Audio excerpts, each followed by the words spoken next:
ಭಾರತದಲ್ಲಿದ್ದಾರೆ Russia ಅಧ್ಯಕ್ಷ Vladimir Putin. ಪ್ರಧಾನಿ ನರೇಂದ್ರ ಮೋದಿ ಅವರ ಜೊತೆಗೆ ದ್ವಿಪಕ್ಷೀಯ ಮಾತುಕತೆಯನ್ನ ಕೂಡ ನಡೆಸಲಾಗ್ತಾ ಇದ್ದು, ವ್ಲಾಡಿಮಿರ್ ಪುಟಿನ್ ಮೋದಿ ಜಂಟಿ ಸುದ್ದಿಗೋಷ್ಠಿಯನ್ನ ನಡೆಸ್ತಾ ಇದ್ದಾರೆ. ಭಾರತ ಪ್ರವಾಸದಲ್ಲಿರುವಂತಹ ರಷ್ಯಾ ಅಧ್ಯಕ್ಷ ವ್ಲಾಡಿಮಿರ್ ಪುಟಿನ್ ಹಾಗೇನೆ ಪ್ರಧಾನಿ ನರೇಂದ್ರ ಮೋದಿ ಅವರು ದ್ವಿಪಕ್ಷೀಯ ಚರ್ಚೆಯನ್ನ ಮಾಡಿದ್ದಾರೆ. ಸೊ ಈಗ ಮೋದಿ ಹಾಗೇನೆ ಪುಟಿನ್ ಅವರ ಜಂಟಿ ಸುದ್ದಿಗೋಷ್ಠಿ ನಡೀತಾ ಇದ್ದು, ಭಾರತ ಹಾಗೂ ರಷ್ಯಾ ಸ್ನೇಹ ಧ್ರುವ ನಕ್ಷತ್ರದಂತೆ ಸ್ಥಿರ ಅಂತ ಹೇಳಿ ಈಗಾಗಲೇ ಅವರು ಹೇಳ್ತಾ ಇದ್ದಾರೆ. ಅವರಿಬ್ಬರ ಫ್ರೆಂಡ್ಶಿಪ್ ಹೇಗಿದೆ ಭಾರತದ್ದು ಮತ್ತು ರಷ್ಯಾದ್ದು ಅನ್ನೋದ್ರ ಬಗ್ಗೆ ಕೂಡ ಅವರು ಮಾತನಾಡಿದ್ದಾರೆ.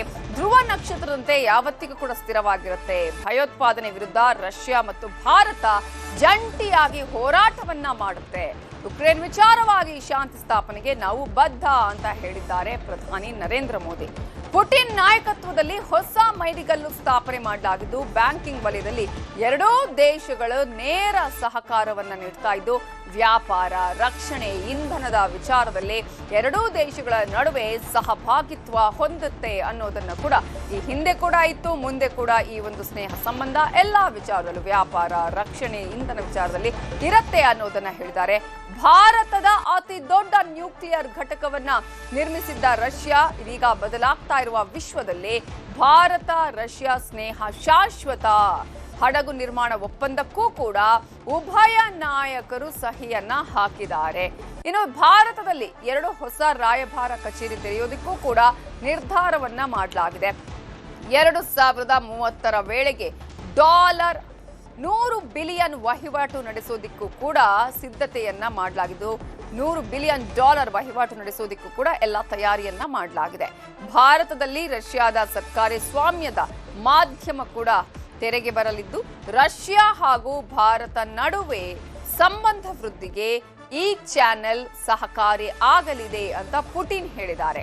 ಈ ಸಂದರ್ಭದಲ್ಲಿ ಸ್ನೇಹಿತ ಮೋದಿಯನ್ನ ಹಾಡಿ ಹೊಗಳಿದ್ದಾರೆ ರಷ್ಯಾ ಅಧ್ಯಕ್ಷರಾಗಿರುವ ವ್ಲಾಡಿಮಿರ್ ಪುಟಿನ್ ಅವರು. ಭಾರತ ರಷ್ಯಾ FDAಗೆ ಈಗಾಗಲೇ ವ್ಲಾಡಿಮಿರ್ ಪುಟಿನ್ ಕರೆ ಕೊಟ್ಟಿದ್ದಾರೆ. ಇಂಡಿಯಾ ಯುರೋಪಿಯನ್ ಎಕನಾಮಿಕ್ ಯೂನಿಯನ್ ರಷ್ಯನ್ನರಿಗೆ 30 ದಿನಗಳ ಉಚಿತ ಇ ವೀಸಾವನ್ನ ಘೋಷಣೆ ಮಾಡಿದೆ ಭಾರತ. ಸೊ ದೆಹಲಿಯಲ್ಲಿ ನಡೆದಂತಹ ಈ ದ್ವಿಪಕ್ಷೀಯ ಮಾತುಕತೆಯ ಸಂದರ್ಭದಲ್ಲಿ ಏನೆಲ್ಲ ಆಯ್ತು, ಹಲವು ಒಪ್ಪಂದಗಳಿಗೂ ಕೂಡ ಸಹಿಯನ್ನ ಹಾಕಲಾಗಿದೆ. ಬಹಳ ಇಂಪಾರ್ಟೆಂಟ್ ಆದಂತಹ ಭೇಟಿ ಇದು. ಹಲವು ಮಹತ್ವದ ಒಪ್ಪಂದಗಳಿಗೆ ಕೂಡ ಸಹಿಯನ್ನ ಹಾಕಲಾಗಿರೋದು. ಈಗ ಮೋದಿ ಪುಟಿನ್ ಜಂಟಿ ಸುದ್ದಿಗೋಷ್ಠಿಯನ್ನ ಉದ್ದೇಶಿಸಿ ಮಾತನಾಡ್ತಿದ್ದಾರೆ. आज भारत और रूस के 23वें शिखर सम्मेलन में राष्ट्रपति पुतिन का स्वागत करते हुए मुझे बहुत खुशी हो रही है. उनकी यात्रा ऐसे समय हो रही है जब हमारे द्विपक्षीय संबंध कई ऐतिहासिक माइलस्टोन के दौर से गुजर रहे हैं. ठीक 25 वर्ष पहले राष्ट्रपति पुतिन ने हमारी स्ट्रेटेजिक पार्टनरशिप की नींव रखी थी. 15 वर्ष पहले 2010 में हमारी साझेदारी को special and privilege strategic partnership का दर्जा मिला. पिछले 2.5 दशक से उन्होंने अपने नेतृत्व और दूरदृष्टि से इन संबंधों को निरंतर सींचा है. हर परिस्थिति में उनके नेतृत्व ने आपसी संबंधों को नई ऊंचाई दी है. भारत के प्रति इस गहरी मित्रता और अटूट प्रतिबद्धता ಇದರ ಬಗ್ಗೆ ಇನ್ನಷ್ಟು ಅಪ್ಡೇಟ್ಸ್ ಕೊಡೋದಕ್ಕೆ ನಮ್ಮ ನ್ಯೂಸ್ ಎಡಿಟರ್ ಆಗಿರುವಂತಹ ರಾಘವೇಂದ್ರ ಗುಡಿ ನೇರ ಸಂಪರ್ಕದಲ್ಲಿ ಜಾಯ್ನ್ ಆಗಿದ್ದಾರೆ. ರಾಘವೇಂದ್ರ ಗುಡಿ, ಈಗಾಗಲೇ ಭಾರತ ಪ್ರವಾಸದಲ್ಲಿರುವಂತಹ ರಷ್ಯಾ ಅಧ್ಯಕ್ಷರಾದಂತಹ ವ್ಲಾಡಿಮಿರ್ ಪುಟಿನ್ ಹಾಗೆಯೇ ಪ್ರಧಾನಿ ನರೇಂದ್ರ ಮೋದಿ ಅವರು ಮಾತುಕತೆ ಮಾಡಿದ್ದಾರೆ. ಅನೇಕ ವಿಚಾರಗಳ ಚರ್ಚೆಯಾಗಿದೆ. ಮಹತ್ವದ ಒಪ್ಪಂದಗಳ ಬಗ್ಗೆ ಕೂಡ ಈ ಸಂದರ್ಭದಲ್ಲಿ ಸಹಿಯನ್ನ ಹಾಕಲಾಗಿದೆ.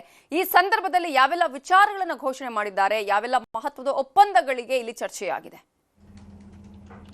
ಉನ್ನತೀಕರಣಗೊಂಡಂತಹ ಭಾರತ ಮತ್ತು ರಷ್ಯಾದ 25ನೇ ವರ್ಷದ ಸಂಬಂಧ ಏನಿದೆ ಅದಕ್ಕೆ ಸಂಬಂಧಪಟ್ಟ ಹಾಗೆ ನಡೀತಾ ಇದ್ದಂಥ ಶೃಂಗಸಭೆಯಲ್ಲಿ ಪಾಲ್ಗೊಳ್ಳೋದಕ್ಕೆ ನಿನ್ನೆ ರಷ್ಯಾ ಅಧ್ಯಕ್ಷ ವ್ಲಾಡಿಮಿರ್ ಪುಟಿನ್ ಭಾರತಕ್ಕೆ ಬರ್ತಿದ್ದ ಹಾಗೆ ಇಡೀ ವಿಶ್ವದ ದೃಷ್ಟಿ ಭಾರತದತ್ತ ನೆಟ್ಟಿತ್ತು. ಇವರಿಬ್ಬರು ಏನು ಮಾತನಾಡ್ತಾರೆ, ಏನೆಲ್ಲ ಒಪ್ಪಂದಗಳಾಗಬಹುದು, ಅದರಿಂದ ಭಾರತಕ್ಕಂತೂ ಉಪಯೋಗ ಆಗೇ ಆಗುತ್ತೆ, ಅದರಿಂದ ನಮಗೇನಾದರೂ ರಿಸ್ಕ್ ಇದೆಯಾ ಅಂತ ಹೇಳಿ ಭಾರತದ ಶತ್ರು ರಾಷ್ಟ್ರಗಳಿರ್ಬೋದು ಅಥವಾ ಮಿತ್ರನ ಸೋಗಿನಲ್ಲಿರ್ತಕ್ಕಂಥ ರಾಷ್ಟ್ರಗಳಿರ್ಬೋದು ಸಾಕಷ್ಟು ಯೋಚನೆಗಳನ್ನ ಮಾಡ್ತಾ ಇತ್ತು. ಅವರಿಗೆ ಅವರ ನಿರೀಕ್ಷೆಯಂತೆಯೇ ಆಘಾತ ಕೊಡುವಂತ ಸಾಕಷ್ಟು ಒಪ್ಪಂದ ಒಪ್ಪಂದಗಳನ್ನ ಇವತ್ತು ರಷ್ಯಾ ಮತ್ತು ಭಾರತ ಮಾಡಿಕೊಂಡಿದ್ದು. ಅದರಲ್ಲೂ ಪ್ರಮುಖವಾಗಿ ನಾವು ಗಮನಿಸಲೇಬೇಕಾಗಿರ್ತಕ್ಕಂಥ ಅಂಶ ಅಂದ್ರೆ ನವಿತಾ, ಇಲ್ಲಿ ನಾವು ನೋಡ್ತಾ ಇದ್ರೆ ಈ ಸ್ಮಾಲ್ ನ್ಯೂಕ್ಲಿಯರ್ ಟೆಕ್ನಾಲಜಿಯನ್ನ ಭಾರತಕ್ಕೆ ಕೊಡೋದಕ್ಕೆ ನಿರ್ಧಾರವನ್ನ ಈಗ ರಷ್ಯಾ ಮಾಡಿರೋದನ್ನ ಸ್ವತಃ ವ್ಲಾಡಿಮಿರ್ ಪುಟಿನ್ ಅವರು ಘೋಷಣೆಯನ್ನ ಮಾಡಿದ್ದಾರೆ. ಅದರಲ್ಲೂ ಕೂಡ ಪ್ರಮುಖವಾಗಿ ಇವತ್ತು ಭಾರತದ ಬಳಿಯಲ್ಲಿ ನ್ಯೂಕ್ಲಿಯರ್ ರಿಯಾಕ್ಟರ್ಸ್ ಗಳಂತ ಬಂದಾಗ ಕೊಡಕೊಲಂ ಅಲ್ಲಿ ಇದೆ. ಅದು ಇಡೀ ಭಾರತದಲ್ಲಿ ಅತ್ಯಂತ ದೊಡ್ಡದಾಗಿರ್ತಕ್ಕಂಥ ನ್ಯೂಕ್ಲಿಯರ್ ರಿಯಾಕ್ಟರ್. ಅದನ್ನ ಸಿದ್ಧ ಮಾಡೋದು ಕೂಡ ರಷ್ಯಾದ ಸಹಯೋಗದಲ್ಲಿ ಅದು ಕೂಡ ಸಿದ್ಧ ಮಾಡಲಾಗಿದ್ದು,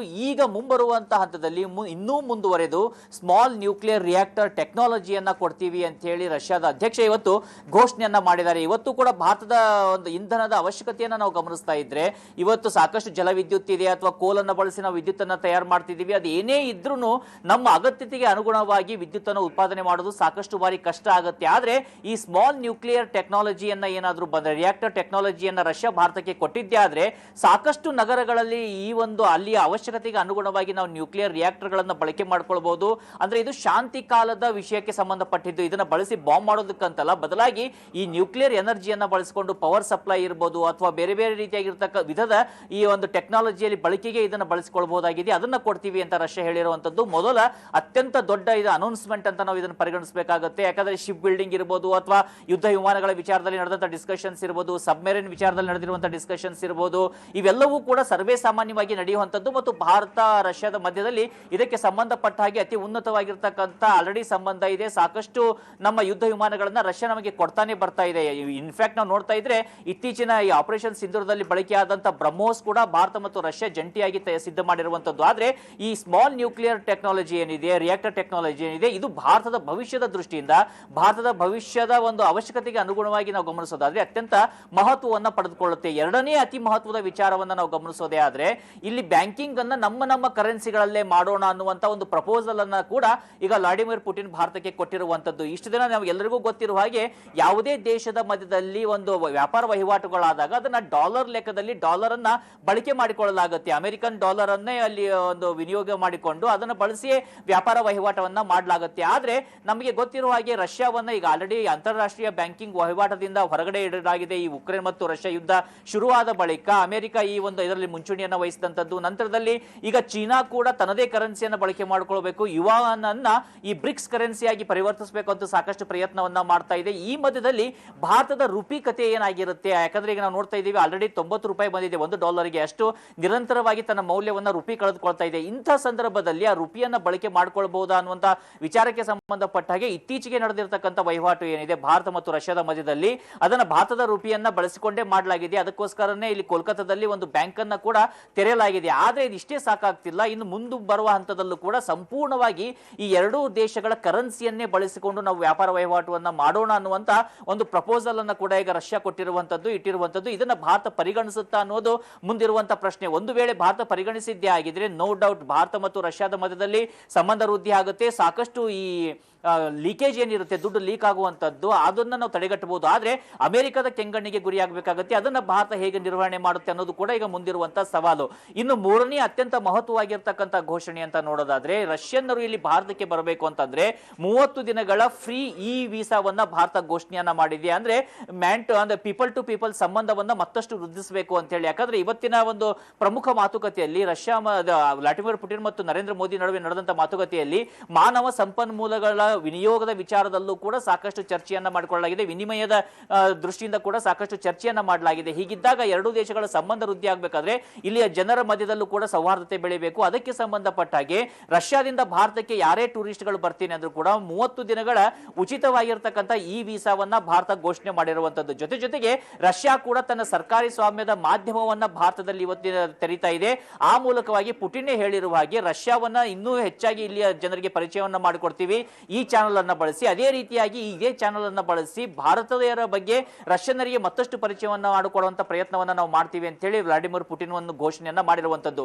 ಇವುಗಳ ಹೊರತುಪಡಿಸಿ ನೋಡೋದಾದ್ರೆ ಈಗ ಪ್ರಮುಖವಾಗಿ ಮತ್ತೊಂದು ಮುಂದಿನ ಘಟ್ಟ ಅಂದ್ರೆ ಶಿಪ್ ಬಿಲ್ಡಿಂಗ್ ಟೆಕ್ನಾಲಜಿ ಮತ್ತು ಶಿಪ್ ಬಿಲ್ಡಿಂಗ್ ಆಕ್ಟಿವಿಟಿ ಏನಿದೆ ಅದರಲ್ಲೂ ಕೂಡ ಎರಡೂ ದೇಶಗಳು ಒಪ್ಪಂದವನ್ನ ಮಾಡಿಕೊಂಡಿದ್ದಾವೆ. ಇದು ಮೇಡ್ ಇನ್ ಇಂಡಿಯಾ ಶಿಪ್ ಗಳಾಗಿರ್ತವೆ. ಭಾರತದಲ್ಲಿ ಆ ಶಿಪ್ ಗಳ ತಯಾರಿ ಆಗುತ್ತೆ. ಅದಕ್ಕೆ ರಷ್ಯಾ ತನ್ನ ಟೆಕ್ನಾಲಜಿ ಮತ್ತು ತನ್ನ ತಂತ್ರಜ್ಞರು ಏನಿದ್ದಾರೆ ಅವರನ್ನ ಭಾರತಕ್ಕೆ ಕೊಡೋದ್ರ ಮೂಲಕವಾಗಿ ಸಹಕಾರವನ್ನ ಕೊಡ್ತೀವಿ ಮಾಡ್ತೀವಿ ಅಂತ ಹೇಳಿ ಘೋಷಣೆ ಮಾಡಲಾಗಿರುವುದು. ಆದ್ರೆ ನಮಗೆ ನಿನ್ನಿಂದಲೂ ಕೂಡ ಇದ್ದಂತ ಕುತೂಹಲ ಅಂದ್ರೆ S-400 ಬಗ್ಗೆ ಏನಾದರೂ ಚರ್ಚೆ ಆಗುತ್ತಾ, S-500 ಬಗ್ಗೆ ಮತ್ತೆ ಸೈನ್ ಆಗುವಂತ ಸಾಧ್ಯತೆಗಳಿದಾವ ಅನ್ನುವಂತ ವಿಚಾರಕ್ಕೆ ಸಂಬಂಧಪಟ್ಟಾಗೆ. ಆದ್ರೆ ಸದ್ಯಕ್ಕಂತೂ ಆ ಬಗ್ಗೆ ಯಾವುದೇ ಅಧಿಕೃತವಾದಂತಹ ಘೋಷಣೆಯನ್ನ ಬಹಿರಂಗವಾಗಿ ಮಾಡಿಲ್ಲ. ಯಾಕಂದ್ರೆ ನಿನ್ನೆ ರಷ್ಯಾ ಅಧ್ಯಕ್ಷರಾಗಿರ್ತಕ್ಕಂಥ ವ್ಲಾಡಿಮಿರ್ ಪುಟಿನ್ ಮತ್ತು ನರೇಂದ್ರ ಮೋದಿ ಮಧ್ಯದಲ್ಲಿ 3.5 ಗಂಟೆಗಳ ಕಾಲ ಒಂದು ದ್ವಿಪಕ್ಷೀಯ ಮಾತುಕತೆ ನಡೆದಿರೋದು. ಅದರಲ್ಲೂ ಕೂಡ ಇಬ್ಬರೇ ಲೀಡರ್ಸ್ ಗಳಿದ್ರು ಆ ಒಂದು ಡಿನ್ನರ್ ಸಭೆಯಲ್ಲಿ. ಪುಟಿನ್ ಮತ್ತೆ ಮೋದಿ ಬಿಟ್ರೆ ಯಾರೂ ಇರಲಿಲ್ಲ. ಅವರಿಬ್ಬರೇ 3.5 ಗಂಟೆಗಳ ಕಾಲ ನಿನ್ನೆ ಚರ್ಚೆಯನ್ನ ಮಾಡಿದ್ದಾರೆ. ಇವತ್ತು ಕೂಡ ಈ ಹೈದರಾಬಾದ್ ಹೌಸ್ ಏನಿದೆ, ನವದೆಹಲಿಯ ಹೈದರಾಬಾದ್ ಹೌಸ್, ಅಲ್ಲಿ ಸುಮಾರು 1.5 ಗಂಟೆಗಳ ಕಾಲ ಚರ್ಚೆಯನ್ನ ಮಾಡಿರುವಂತದ್ದು. ಅದರಲ್ಲಿ ಏನೆಲ್ಲ ವಿಚಾರಗಳ ಪ್ರಸ್ತಾಪ ಆಗಿದೆ ಅನ್ನೋದು ಇನ್ನೂ ಅಷ್ಟು ಬಹಿರಂಗವಾಗಿ ಖಂಡಿತವಾಗಿ ಹೇಳೋದಿಲ್ಲ. ಆದ್ರೆ ಈಗ ಬಹಿರಂಗವಾಗಿ ಹೇಳಿರುವಂತ ವಿಚಾರದಲ್ಲಿ S-400 ಬಗ್ಗೆ ಆಗಲಿ ಅಥವಾ S-500 ಬಗ್ಗೆ ಆಗಲಿ ಯಾವುದೇ, ಆಮೇಲೆ Su-57 ಯುದ್ಧ ವಿಮಾನ ಏನಿದೆ 5th ಜನರೇಷನ್, ಅದರ ಬಗ್ಗೆ ಅಧಿಕೃತವಾದಂತಹ ಮಾಹಿತಿಯನ್ನ ಕೊಟ್ಟಿಲ್ಲ. ಈಗ ಈ ಒಂದು ಪ್ರೆಸ್ ಮೀಟ್ ಆದ ಮೇಲೆ ಎರಡೂ ದೇಶಗಳ ಮಧ್ಯದಲ್ಲಿ ಮತ್ತು ಸಂಜೆ ತನಕ ಕೂಡ ಸಭೆಗಳಿರ್ತವೆ. ಅದಾದ್ಮೇಲೆ ಸಂಜೆ 7 ಗಂಟೆಗೆ ರಾಷ್ಟ್ರಪತಿ ಭವನದಲ್ಲಿ ಒಂದು ಡಿನ್ನರ್ ಮೀಟ್ ಇರುತ್ತೆ, ಡಿನ್ನರ್ ಪಾರ್ಟಿ ಇರುತ್ತೆ. ಅದಾದ ಬಳಿಕ ಇವತ್ತು ರಾತ್ರಿ 9 ಗಂಟೆಗೆ ಪುಟಿನ್ ಭಾರತದಿಂದ ಹೊರಡ್ತಾರೆ ಅಂತ ಹೇಳಲಾಗುತ್ತೆ. ಹೀಗಾಗಿ ಈಗ ಬರುವಂತ ಸಭೆ ಏನಿದೆ, ಅಲ್ಲಿ ನಡೀತಾ ಇರುವಂತಹ ಸಭೆಯಲ್ಲಿ ಸಾಕಷ್ಟು ಇಂಡಸ್ಟ್ರಿಯಲಿಸ್ಟ್ಗಳು ಕೂಡ ಭಾಗವಹಿಸುವಂತ ಸಾಧ್ಯತೆ ಇದೆ. ಎರಡೂ ದೇಶಗಳ ಟ್ರೇಡ್ ಮಿನಿಸ್ಟರ್ಸ್ ಇರ್ತಾರೆ, ಡಿಫೆನ್ಸ್ ಮಿನಿಸ್ಟರ್ಸ್ ಇರ್ತಾರೆ. ಅಲ್ಲಿ ಏನಾದ್ರೂ ಈ S-400 ಮತ್ತೆ S-500 ಬಗ್ಗೆ ಚರ್ಚೆ ಆಗಬಹುದು ಅಥವಾ ಅದರ ಬಗ್ಗೆ ಘೋಷಣೆ ಆಗಬಹುದು ಅಂತೇಳಿ ಕುತೂಹಲವಂತೂ ಸದ್ಯಕ್ಕೆ ಇದ್ದೇ ಇದೆ. ಆದ್ರೆ ಇವರಿಬ್ಬರ ದ್ವಿಪಕ್ಷೀಯ ಮಾತುಕತೆಯ ನಂತರದಲ್ಲಿ ಭಾರತ ಮತ್ತು ರಷ್ಯಾದ ಸಂಬಂಧ ಮತ್ತಷ್ಟು ಗಟ್ಟಿ ಆಗೋದರ ಜೊತೆಗೆ ಇನ್ನೊಂದು ಹಂತಕ್ಕೆ ಹೋಗೋದ್ರಲ್ಲಿ ಯಾವುದೇ ಸಂಶಯವಂತೂ ಇಲ್ಲ. ನವಿತಾ, ಥ್ಯಾಂಕ್ ಯು ರಾಘವೇಂದ್ರ ಗುಡಿ ಡೀಟೇಲ್ಸ್ಗೆ.